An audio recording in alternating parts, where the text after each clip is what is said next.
The contemporary art world is vibrant and booming as never before. It's a 21st century phenomenon, a global industry in its own right. Brilliant Ideas looks at the artists at the heart of this. Artists with a unique power to astonish, challenge and shock. Push boundaries, ask new questions and see the world afresh. In this programme, Luke Jerram.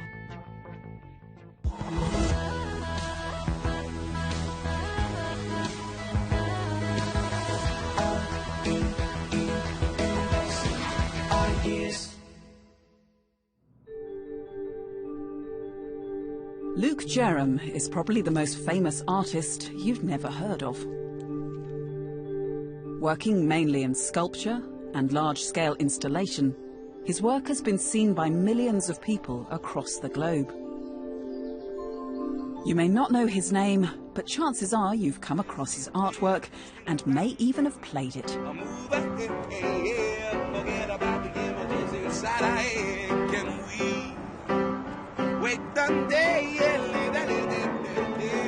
Some of the art projects I make are quite fun. They have a sort of playful element to them. But actually, within my practice as an artist, there's multiple narratives and different strands that have been developing over a number of years. So some of my art projects involve science and engineering and perception, and others involve sort of music and an interest in sound and a sort of playful public engagement aspect to them as well.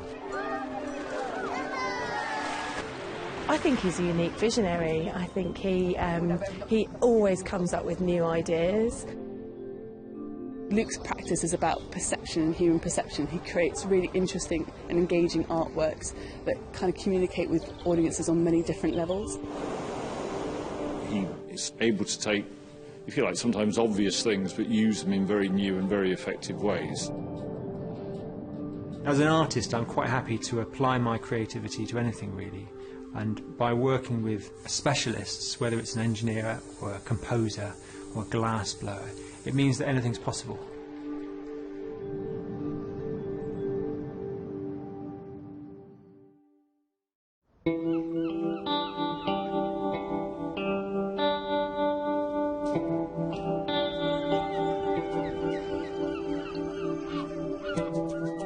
UK-based artist Luke Jerram is preparing to install Withdrawn, a new work which opens to the public in just a few weeks. You coming on?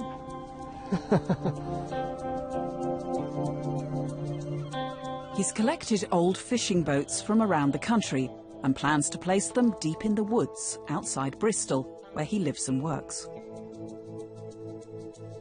Withdrawn came as an idea by all the flooding that we had last winter in the southwest of England, where you'd see houses underwater and cars floating down roads. And I think with those sort of extreme weather events, you end up with this very sublime, almost poetic imagery. And it is awful, but at the same time, they're very strong, powerful images that come out of tsunamis or tidal surge. The imagery for a set of fishing boats abandoned or that would have been dumped perhaps in the middle of the woodland came from that kind of experience. The boats will act as a venue for all sorts of lectures and performances.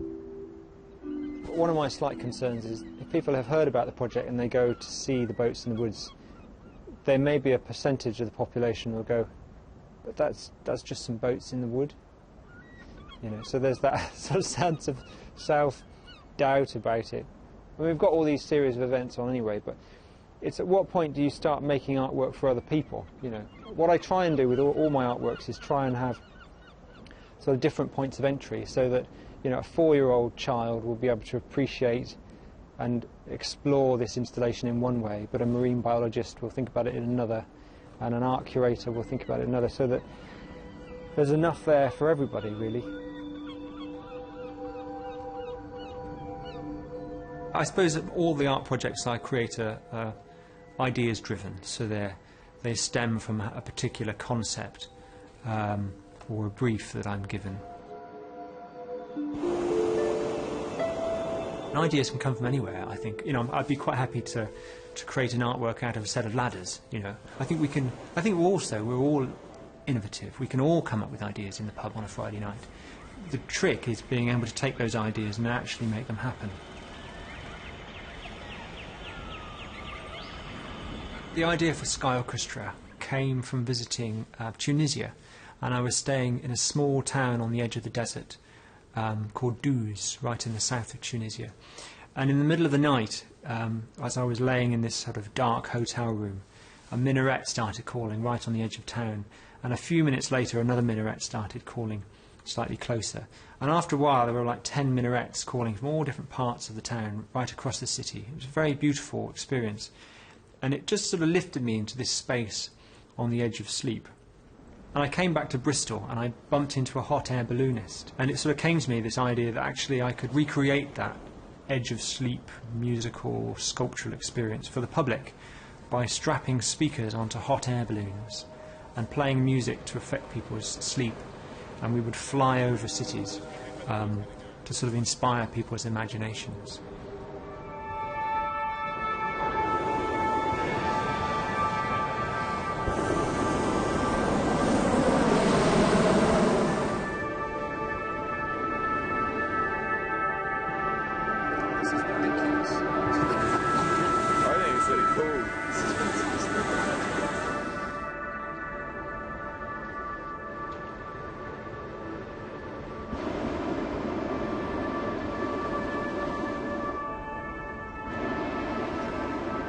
That was probably the first artwork that I made where I realised that actually, instead of inviting the public to come into a museum or an opera house or a theatre, that actually we can deliver an artistic experience to people's own homes and their own communities. But Luke didn't stop at the artistic experience. He wanted to go deeper. So he contacted an expert on the science of sleep. Luke has an interest in consciousness, which again with my sort of psychology background that feeds in. So we were trying to look at what would be the impact of these sounds and how could we maximise, if you like, the pleasant effect of the sounds in terms of people's dream and waking experience.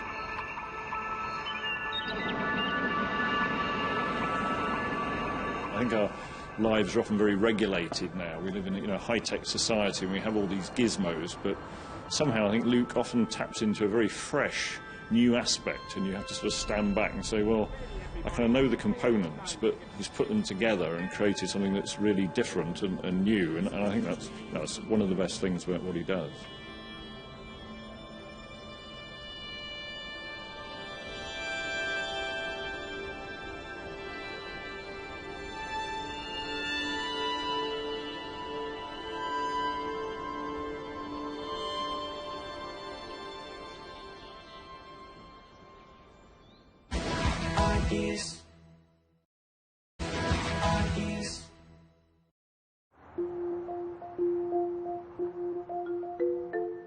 Artist Luke Jerram grew up in a small village in the west of England.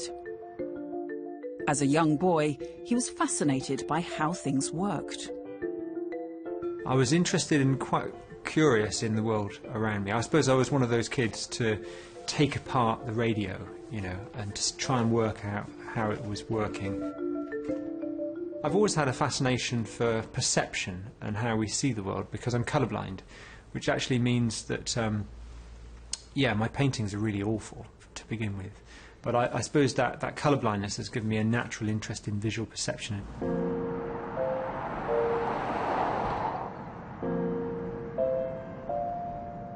Coming from a small village, there wasn't really much going on, really. And I remember going, probably during A-levels, when I was about 18, going to the Tate in Liverpool and seeing a Giacometti exhibition. And there was a little moment of sort of a spark that occurred that I was somehow fascinated.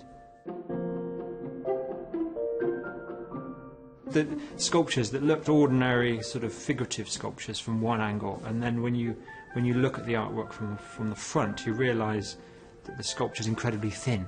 These minute, sort of thin figures. So they were playing with perception, I suppose, but there was something there that sort of caught my imagination. Years later, Luke would apply that same fascination to a sculpture of his own. I made Maya through my concern for my daughter's upbringing, perhaps in this digital age that we're in.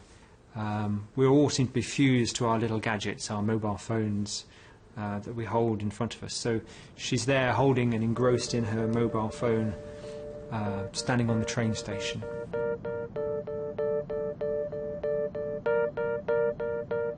And the interesting thing is that from a distance it does look like a little girl standing alone at the station, but as you get closer the image fragments into all these little cubes. So I was interested in the perceptual sort of phenomena of that.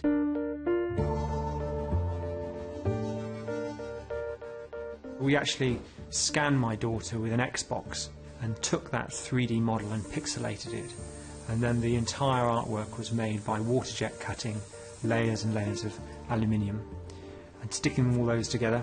We then spent a month putting on little stickers, all the different squares. My wife came over and saw the artwork and said, well, you can't use that. And because I'm colourblind, I'd been putting on the odd green sticker. So I had to take off all the green stickers, and I got technicians to do the job properly. But the artwork is now in Bristol Temple Mead Station.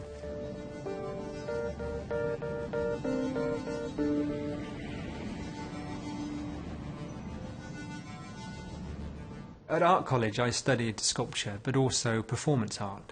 So what I find now is that a lot of my art projects have a sort of live art element to them. So they're sculptural, but they're sort of alive in some way as well. And also, when I studied performance, you'd often find yourself in an audience looking at a performer on stage. And I realised then that actually the performer was often having the most amount of fun. So there's a number of my art projects now that actually it turns the general public into the performer. So with Play Me I'm Yours, the pianos act as a big blank canvas for the public to be creative, and it places the audience at the centre of things to make sure that they have the most amount of fun.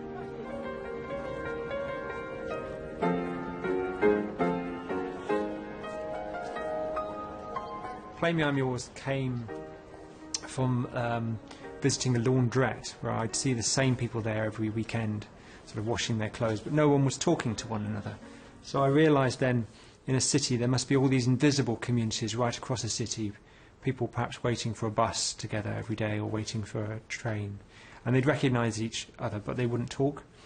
So I thought by putting a piano into that location it would act as a catalyst for conversation to get people talking to one another.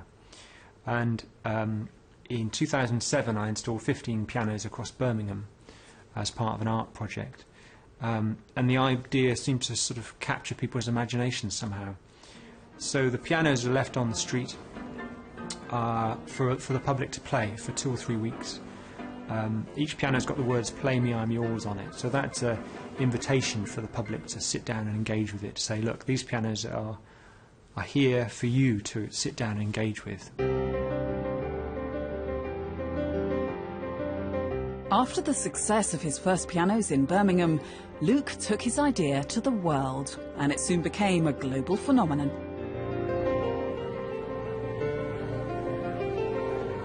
We've installed Play Me I'm Yours in London, in Los Angeles, New York, Toronto, Sydney and Paris and Geneva. And what's interesting is that the experience and the interaction changes from one city to another. So in London, people will sit down and play a piano quite shyly. They might film themselves a little bit. Whereas in New York, when we installed 60 pianos across the city, the public would turn up dressed like pop stars, and they would be introducing themselves into the camera, sort of pouting, you know, as though it was like a giant X Factor television competition that wanted to be discovered.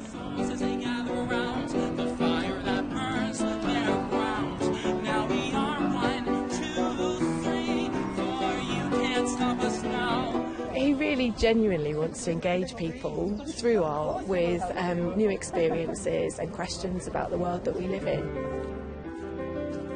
I think often art is kind of seen as a bit sort of distant and a bit aloof and a bit separate from ordinary people, but something which actually engages and creates a conversation and makes you think again about the urban space you live in. Now, for me, that's something to be applauded. By the end of this year, we'll have installed more than 1,500 pianos in about 50 cities right across the globe. More than 10 million people will have played the pianos over the time. And they've really kind of connected people. In Sao Paulo, we put a piano in a train station, and I came across a mother and a daughter, and it turns out the mother had worked as a cleaner for 4 years to be able to send her daughter to piano lessons on the other side of the city. But a piano in Sao Paulo costs about a year's wage, so after working as a cleaner for 4 years, she'd never actually heard or saw her daughter play the piano. And they came across this piano, and the daughter sat down and played beautiful music for her mother, who burst out into tears. It was a really wonderful thing to witness. And with that art project, we've reached so many thousands of people around the world, and it's really kind of connected and changed a lot of people's lives.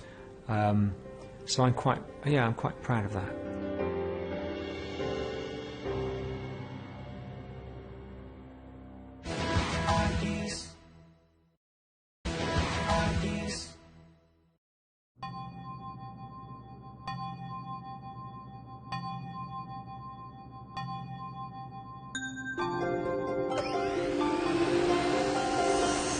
After finding success with large-scale public engagement artworks, Luke Jerram knows it's not just the art that's important, but the audience too.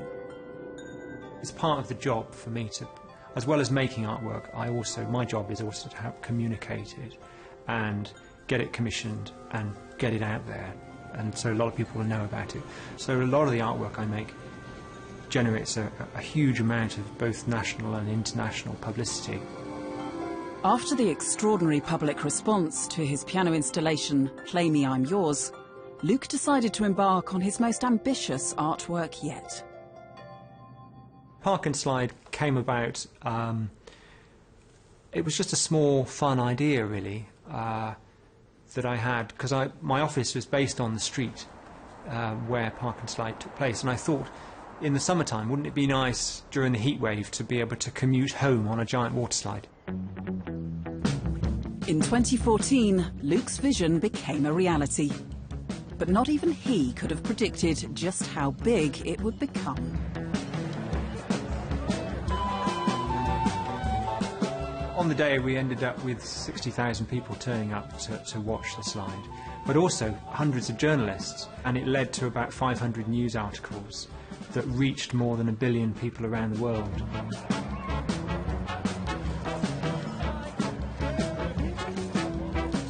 I tried to make the whole event as cheap as possible so that the slide could actually be repeated by other cities around the world. So instead of taking money from advertisers, we decided to raise the money through crowdfunding instead. And actually it worked really well as a way of kind of creating a sense of ownership. People felt like the slide belonged to them. So yeah, it's made people think about their city in a different way, and I think that's quite important.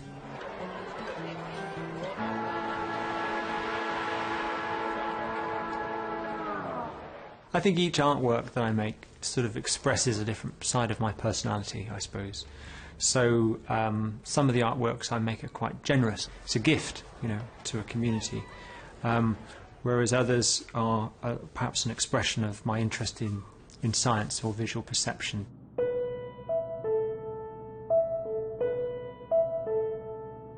The idea for these sculptures came from looking in a newspaper and seeing images of viruses used to illustrate stories of the latest pandemic. So at the moment, we've got Ebola that the world is dealing with.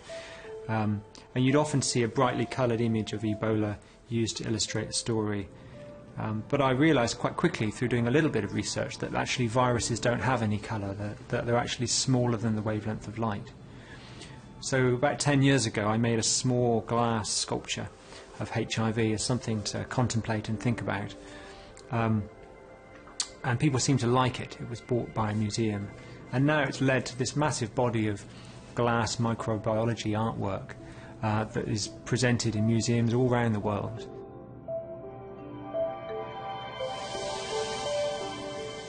What I'm doing is I'm just making accurate renditions of the virus. They're about 1 million times larger than the real thing. But it makes them incredibly beautiful. So you're attracted to them, but then when you realise that sculpture is actually representing HIV, for instance, you're kind of repelled by it. So that creates a tension, and I suppose I'm interested in that tension. The photographs of these glass sculptures actually have now become part of the vocabulary of virology, so they get used by scientists all the time, go on book covers and to go into medical journals.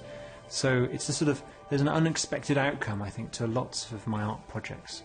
And I think a good artwork will do that.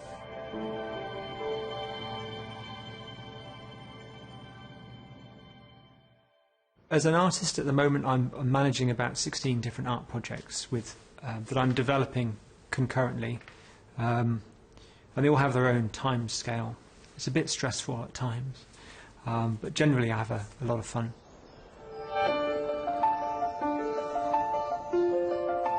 A lot of my art projects, they seem sort of disconnected, but there are sort of narratives that connect them.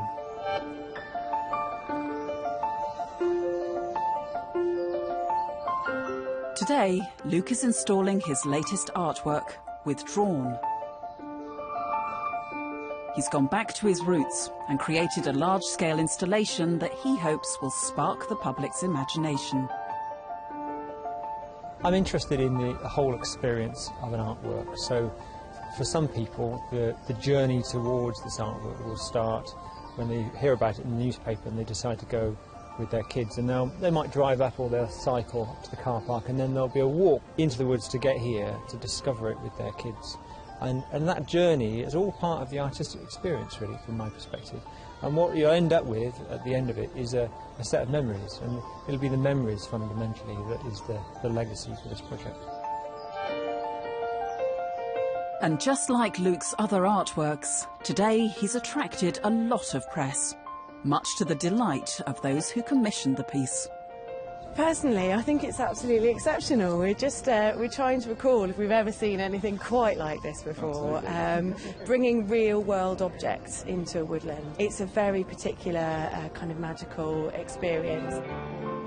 We've had the privilege of coming first thing this morning, haven't we? Seeing it as the sun rose has been wonderful. The way Luke works is that he's always got like a long list of fabulous ideas, things that he'd just love to achieve. He thinks it's about finding the right person at the right time, in the right place, who will just grab it and work with him collaboratively to deliver it. And that's exactly what happened with Withdrawn.